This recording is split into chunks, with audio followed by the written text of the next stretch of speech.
you then go into crypto and all of a sudden you raise 500 grand. Once I realized how easy it was to raise money in crypto, I was like, this is going to be unstoppable.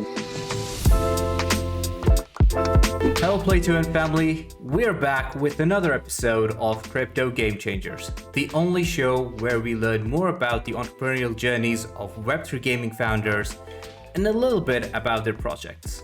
For the second episode, we have a very special guest. He's one of the only founders who has challenged the status quo by building a AAA game on a tight budget. He's one of the most transparent and charismatic founders I've had the pleasure of working with. I'm talking about Kieran Warwick, the CEO and co-founder of Illuvium. For those unfamiliar with Illuvium, it's one of the most prominent names in the Web3 gaming space. And let me tell you guys, the hype is real. And we're gonna get into why that is. So without further ado, let's welcome Kieran to the show. Kieran, how are you doing today? I'm doing well, thanks, Jawad. How are you? I'm good. Happy to have you on here. I had learned that it was your birthday the other day. How are you feeling? Like it's the same month where you're gonna go mainnet. How's the feeling? Or did you plan it from the beginning? I actually planned it to be last year on my birthday when we were launching, but unfortunately we're about a year behind from that plan. But so when it came up this year, I remembered when I was about to make the date, I went, oh yeah, that's right. I did want it to be on my birthday. I think that'd be kind of cool. But after speaking to the dev teams, that additional week is pretty critical for testing, and there's a bunch of last minute features that we wanted to chuck in. So I put my own personal wants aside, and we went with what's best for the DAO. That's a sacrifice. Whatever is best for the DAO. Good to hear. So I want to learn more about, and obviously the community wants to learn more about your background and the journey on how you went on to start Illuvium. Because, I think it was the Crypto Kitties mania, and there were not a lot of Web3 games when you guys started. So how did you think about, hey, this is the next big thing, and how did you get the idea of starting Illuvium? So I started my own businesses back when I was about 19, I think, maybe 20. And ever since then, I got the bug, and it kind of dawned on me that I would never be able to work for someone else. Like I'm just not that type of person. And so I've been doing startups for a long time, nearly 15 years now. And I actually started in crypto back in 2016, early 2016. And I was investing in Ethereum, and I actually lost money. Even though I bought it at $8, I managed to somehow lose money. And so I was a little bit burnt from crypto. I went and started another business that was running an app in the food tech sector. That was going well until COVID hit. And then at that point, my brother, who runs Synthetics Protocol, or now Infinex, he kept on trying to get me to come back. And I was very burnt. I was like, I don't want to do crypto. I lost all my money. And he was like, look, just please come back. You'll love it.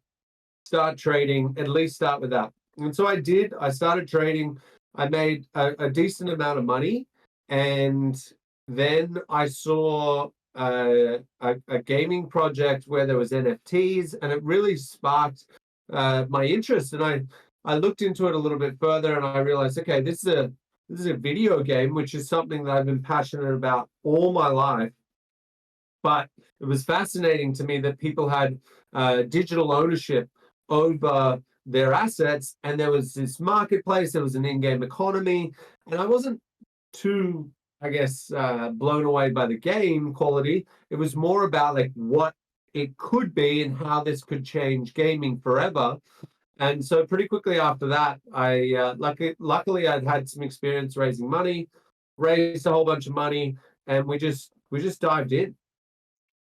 Was, like you mentioned, raising money, and that's one of the first things that a lot of builders struggle with. Was your previous network in terms of raising money, did that come in handy with Illuvium when you were raising for Illuvium? Or did you have to start from scratch for new VCs that were looking to fund, Web3 games? In the pre-seed, yes. So that pre-seed was only ever meant to be 250,000, just enough to get us sorted for like 3 months or whatever. And there was only 4 of us at that stage, so that was more than enough to get a proof of concept out there. That quickly changed, and I kind of have the mindset of like, I want things immediately. I don't want to wait and have one person. Let's just bring more. So our team grew pretty quickly, and so that 250 turned into 500, and I raised that pretty much exclusively off people that I already knew from Australia in the tech sector that I was in. And so yeah, it was very lucky that I had those contacts, but it was also tricky because they'd invested in my last startup, a lot of these guys. So it was kind of like, hey, well, what's happening with our money in this? And I was like, look, it's got to trust me. This next one is going to be the big one. You got to get into it. Just don't worry about that investment. In the end, it ended up working out for them. But yeah, it was a little bit tricky to navigate. That's quite the story. And it's good to know that, they still, trusted you with another startup because you've built up enough cred by that time. I think most successful entrepreneurs that build businesses, they have multiple failures before they have a success story. So yeah, I was very fortunate that those investors realized that it's not going to be the first. I'm investing in the person, not so much the idea. Is what a lot of those guys said to me at that point, which I thought was very nice of them. But yeah, it worked out. So you mentioned that there were only 4 people in the team during your pre-seed phase, and then now I know it is scaled to, I think at the peak it was at 100-member team. More, 240, 200, I think. 200, and so Yeah, it begs the question, like, how do you build that team? Because first of all, it's a AAA game. You need access to talent. You need to find the right talent. How did you guys find that talent, and how did you retain them for such a long period of time? So it was sort of a snowball effect. So getting people to join any startup is tricky, right? There's no guarantees. There's not this big pile of cash there that you can promise someone and say, this is always going to be there. There's the idea that the token, or if you're building in a mainstream company, it's equity. You get given this large slab, and you're like, one day this equity is going to turn into millions of dollars. You'll be super happy, and that's obviously you got to work with the cards that you have. And I think that at the very beginning, even convincing my brothers, who the first 2 hires that we had, was tough. Right? Like they were like, no, man, like you what is this, your 4th startup? You're gonna get us into this stuff too, and it's not gonna make it. You're not gonna be able to raise money, all this crap. And I'm pretty good at convincing people to do things that are a little bit outside of their comfort zone, which was lucky in this circumstance, because not only is it a startup, it's a crypto startup, which is, you're just sprinkling more and more doubt onto the onto the flames. And so once we got those first, I would say 10 people, then from there it snowballed, and it wasn't me going out and having conversations. I think by like the 15th, maybe the 20th person, I didn't even talk to them at all, right? It was beyond that point where someone who was super skilled in their department was building their own team underneath them, and so they would go and do the hiring, and it just snowballed from there. But I would say you've got to have conviction, right? You got to deep down really, really believe in what you're building. And if you don't,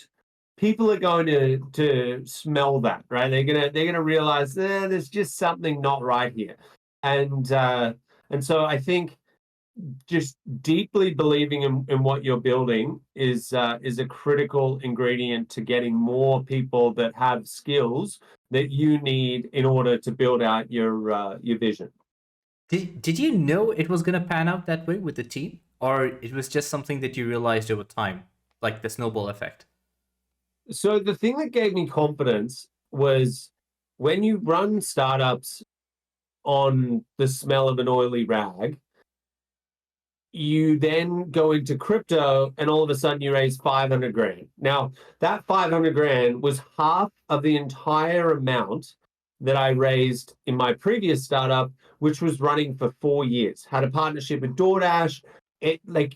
So when I came into this money all of a sudden, and I was like, wow, that was really easy to raise that. I was like, well, this is now I actually can go and hire good people that have skills in that area. I'm not, nitpicking and saying like you do these 3 jobs. It's like, no, I can actually get good people.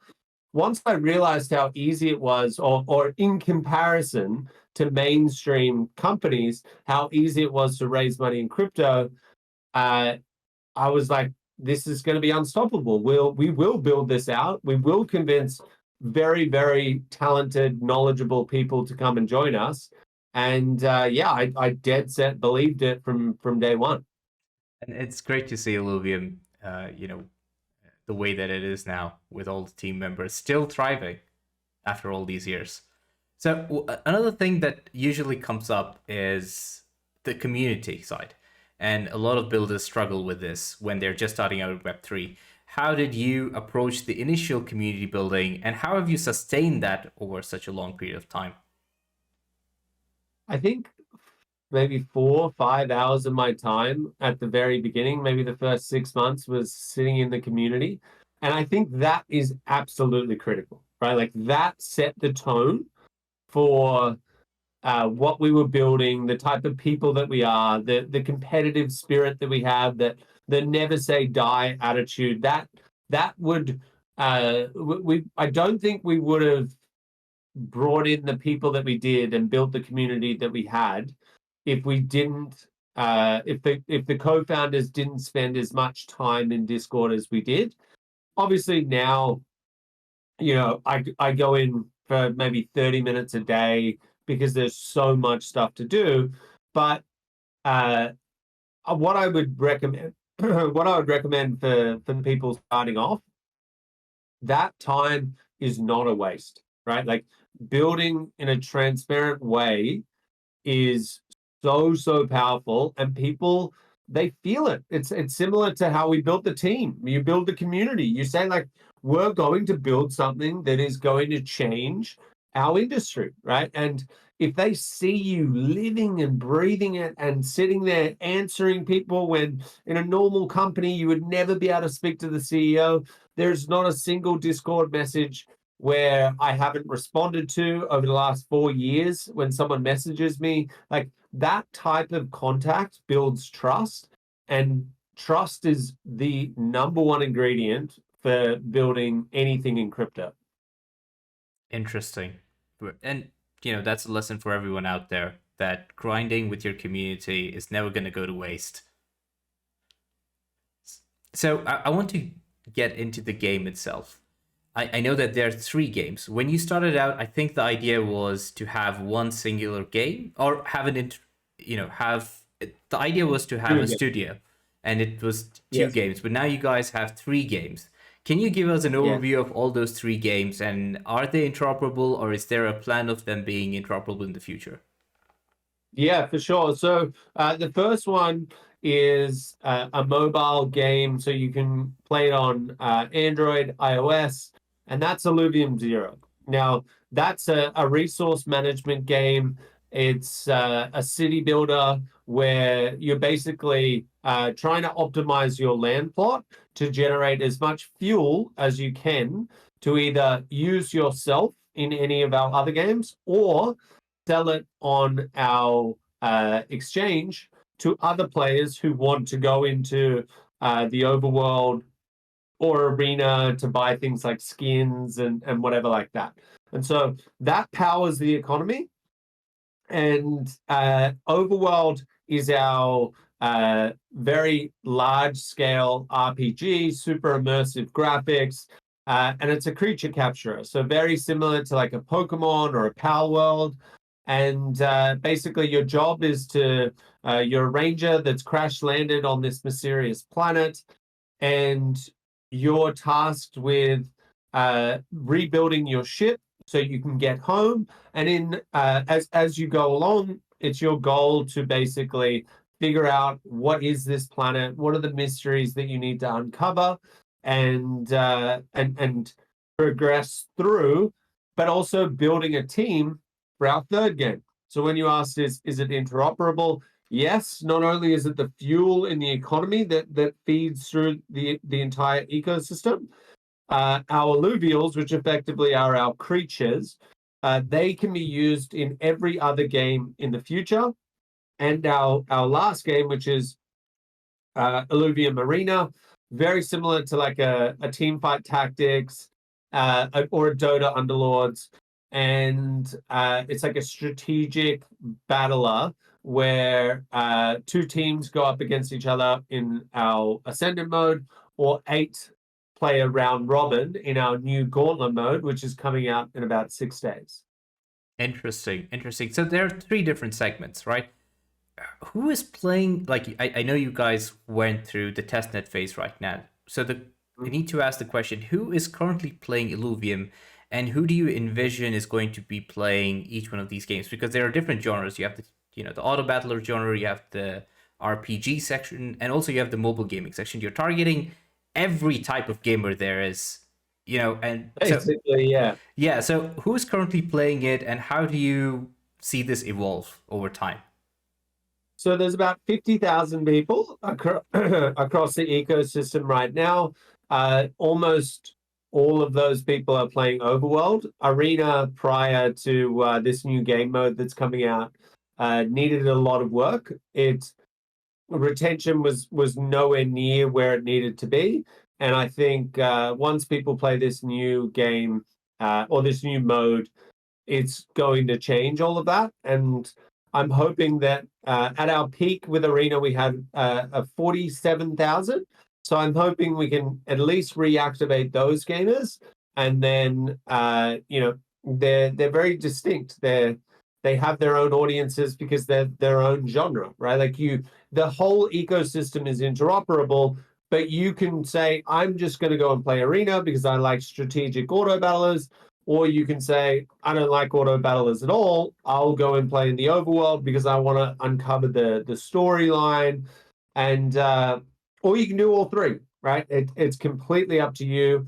The journey is up to the individual player. And that's sort of how it happened. Interesting. So, then as you acquire these users and as you're going to acquire users, we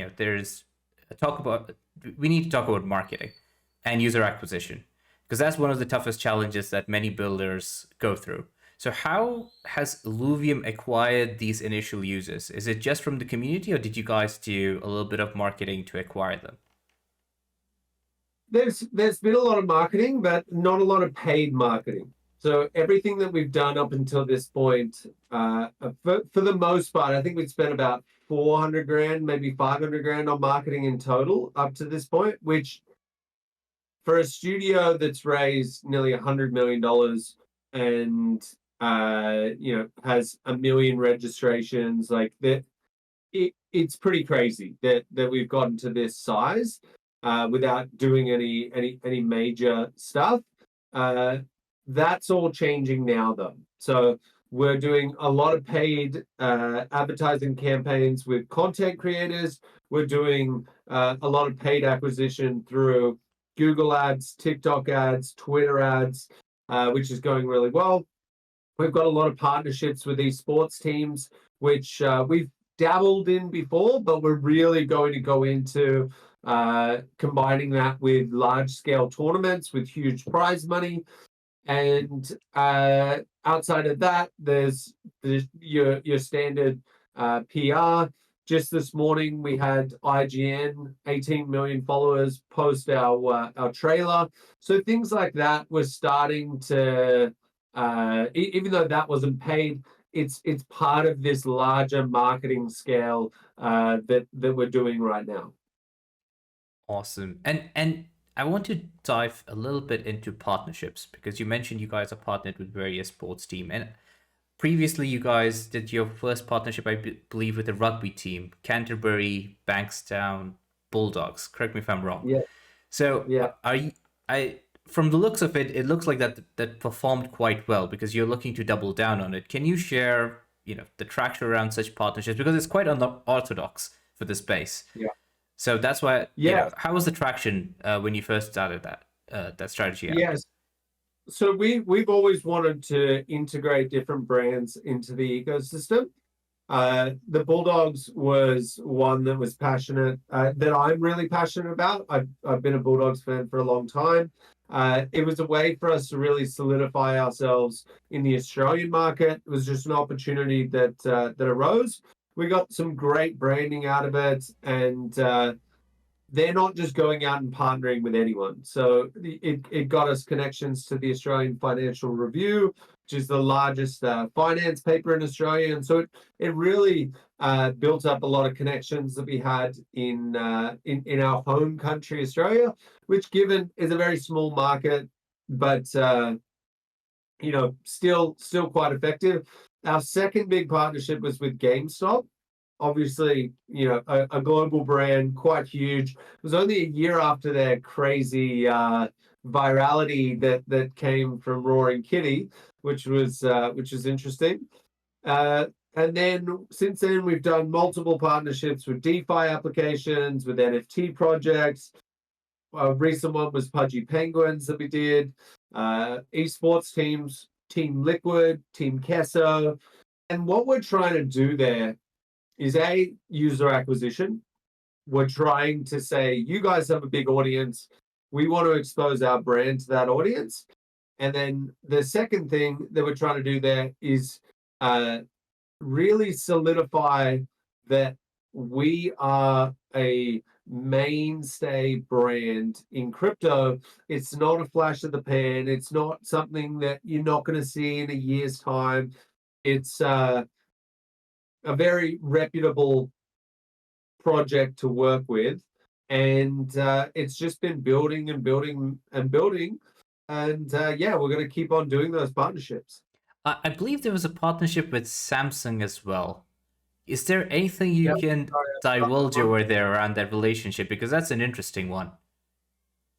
Yeah, so there's quite a few things that are happening there. I can't speak about many of them. There's going to be an NFT integration where purchasing one of the Samsung collections is going to give you access to exclusive Illuvium content that you can play in game, which is very exciting. And then there's some more, let's call it hardware related stuff, which I can't really talk about, but is a much bigger picture thing. This is interesting. Can't wait. I think that's going to create a lot of buzz within the community. Yeah. So 4 years is a very long time, right? And I'm pretty sure, like, you've gone through various challenges. Is there any point in time where you felt like, hey, this is getting too much and it's like, the anxiety is going to eat you up? Have you had those moments? Many times, many times, but it doesn't last long. It usually lasts 24 hours. I need to switch everything off. I have a conversation with my wife and I say, like, this is bullshit. I can't deal with this. Like, I don't know what I'm gonna do. Like, it's just, this is out of control. I can't fix this. The game needs to be better here. Like, all of that kind of stuff. And I think for me, I'm my biggest critic by a long shot. And I think what I do is I basically I pummel myself so hard that I get to my lowest point where it's kind of like, well, there's nowhere else to go. Like, you better put yourself back in the ring and get back on the horse type thing. And I think a normal person, I say normal, but I don't know. I think a normal person would take a long time for that cycle to play out. And so a person's like, I'm not going to do this anymore. They literally leave, blah, blah, blah. Like, then they have the regret. Why did I leave that thing? I shouldn't have done that. It isn't that bad anymore now that I'm touching grass or whatever. And that cycle might take 3 months for a normal person. Whereas I try and clear that cycle out in like 48 hours. And then I'm like, all right, I'm back. I'm still here. Woo. I believe that's a skill. I don't think anyone can do that. I believe what you're describing takes practice. I don't know. As I said, maybe I'm just abnormal. Did you ever? Obviously, there are multiple people that can do this. Mhm. It's just about handling the stress in a business.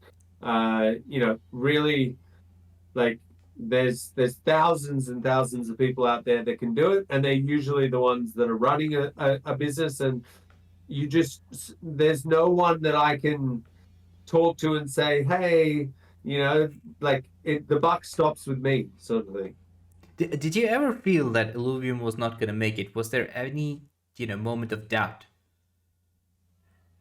No, not that Illuvium's not going to make it. No, you get, there's been stuff over the years where it's been like, Arena, for example, there was a point where I was like, I give up on this. Overworld, we have to make that work. It is going to be an amazing game. We'll eventually get Arena to be good, but right now I've given up on it. Right, like there's points like that, but never have I ever sat there thinking, Illuvium's not going to be something special in the gaming space.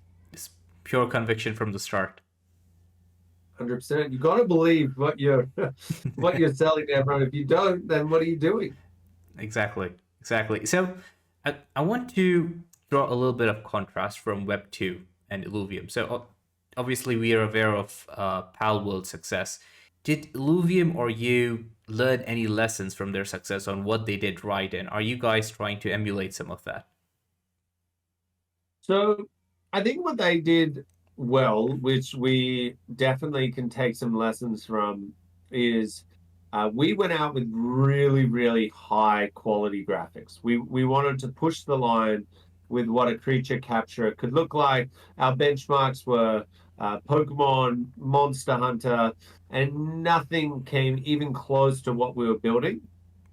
And I think where that sort of slowed us down a little bit and meant that we couldn't go through with some game design decisions were just purely because the graphics was so good that you needed a ridiculously high quality machine. It took 3-4 times longer for the devs to be able to integrate the characters and actually animate them and do all the tech art.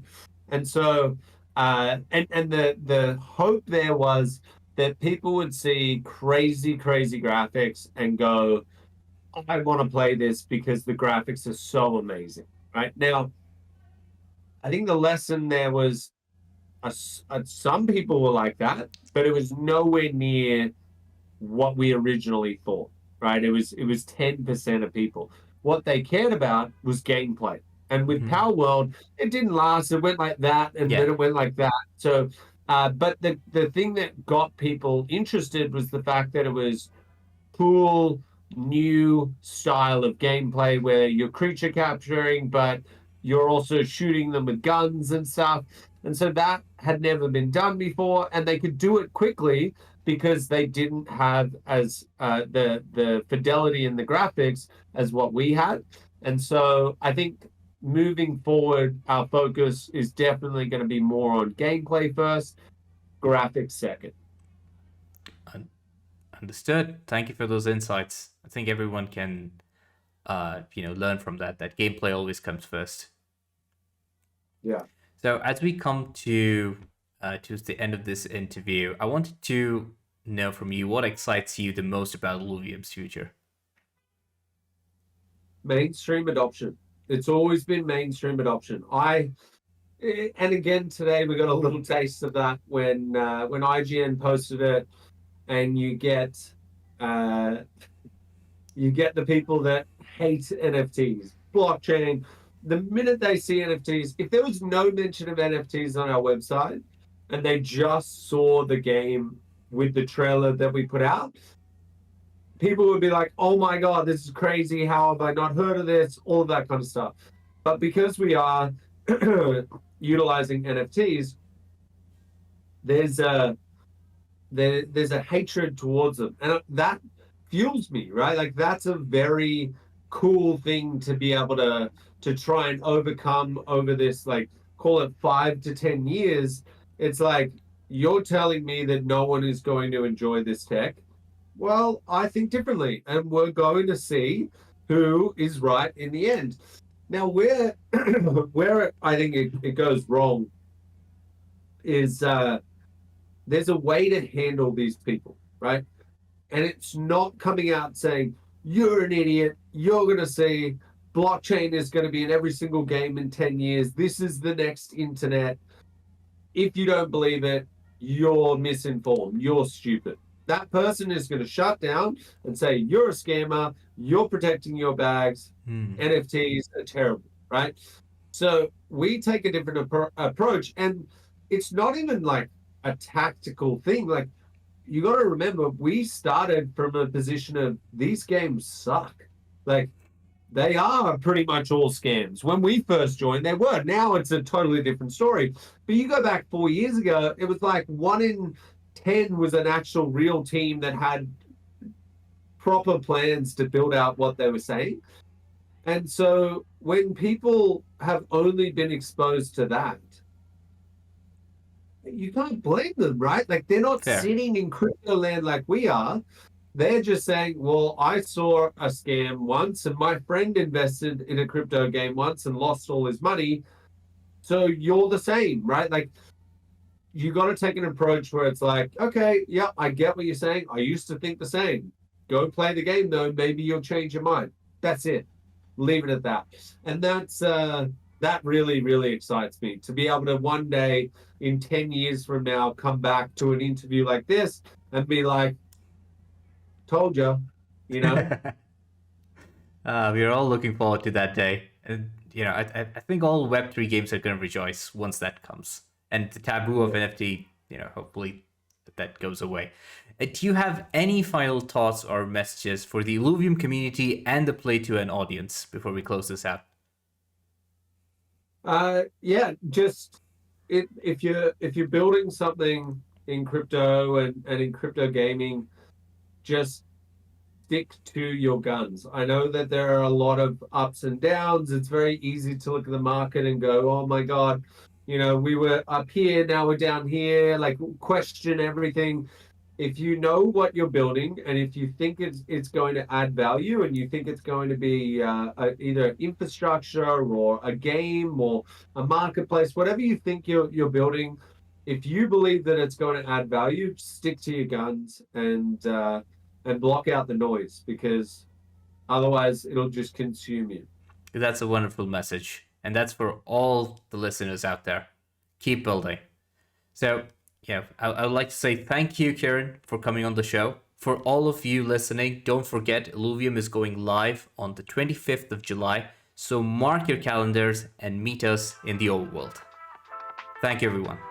Thanks, mate.